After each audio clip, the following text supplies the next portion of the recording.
Triple G was always overrated.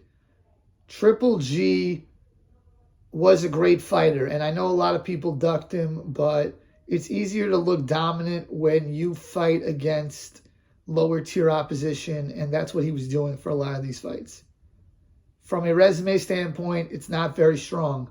I know a lot of people ducked him, but when you had the chance to fight Danny Jacobs, Canelo Alvarez, and Sergey Derevyanchenko, those are the four best opponents. Three, but he fought Canelo twice. He really fought him 3 times. So whatever, the 5 best opponents that he fought. Those are the only time, coincidentally, those are the only 5 times where he didn't knock somebody out. When he fought Canelo, he's never dropped Canelo, and he dropped everyone else in their career. So, I mean, the guy, people talk about his decline based off of the fact that he got so old, and that was the main reason for his decline. In my opinion, the main reason for his decline is because he just simply started fighting better opposition. And I think he was managed very slowly and very carefully so he could have that 1 or 2 or 3 big super fights with a big opponent, which was Canelo. Because this guy fought at 160 his whole career. He never was undisputed. I'm not sure if he was ever unified. He might have been. I could be wrong on that. But he didn't really fight a lot of the other top dogs. He never fought Andrade. He never fought Charlo. I know earlier on a lot of people ducked him, but it's like, this dude, you've been in boxing for 18 years. What is it now? Since 2006. 16 years now, you've been a professional. Canelo Alvarez, and I hate to always compare him to Canelo because, I'm not trying to make it like that, but, Canelo's accomplished more through 32 years of living than you've accomplished 40 years of living.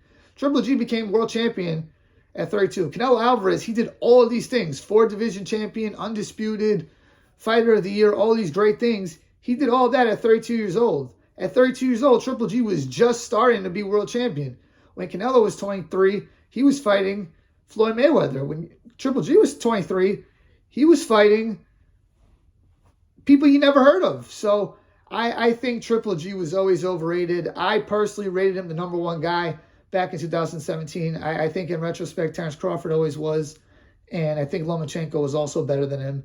And honestly, I thought he was going to destroy Canelo in that first fight. Not like that it would be a first-round KO, but he would stop him late, 10th round or 11th round. It didn't happen. In the second fight, it didn't happen. And then the Derevyanchenko fight, I thought he really lost. So the man looked very human when he started stepping up in opposition. Was age a part of that? Maybe. Yeah, I think it was part of it.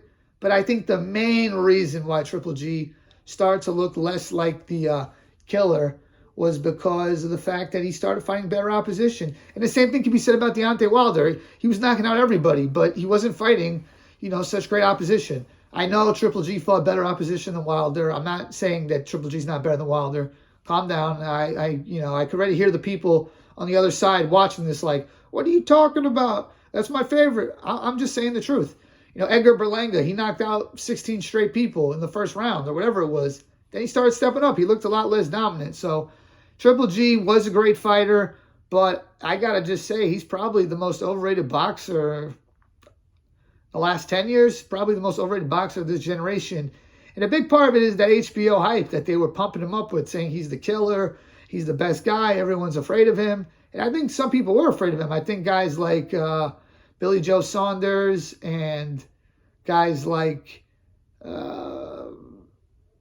Sergio Martinez, Felix Sturm, Miguel Cotto, they didn't want it with him at the time. So he was fighting guys like Gale and,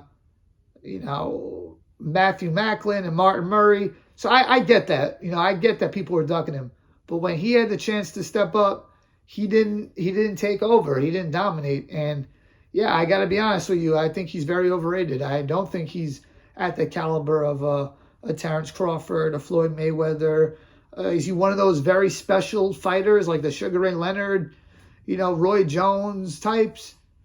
No, he's not. I mean, he's not. And I don't think that he'll be remembered as that because, as Antonio Tarver said, and fair or not, a lot of people are going to look back at his career and they're going to say, why didn't this guy ever beat Canelo? The one guy who he never beat was Canelo, and he fought him 3 times.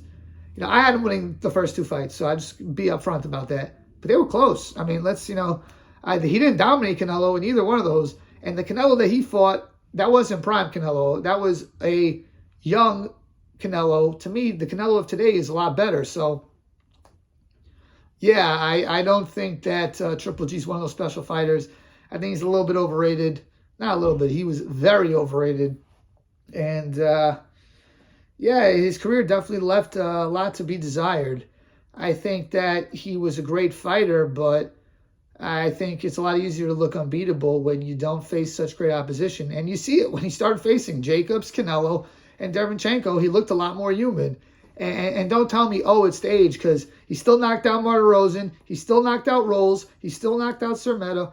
And he still knocked out Murata. So it can't all be age. That can't be your excuse for everything. This is my opinion. Let me know what you think. If you enjoyed this content, please like, share, comment, and subscribe.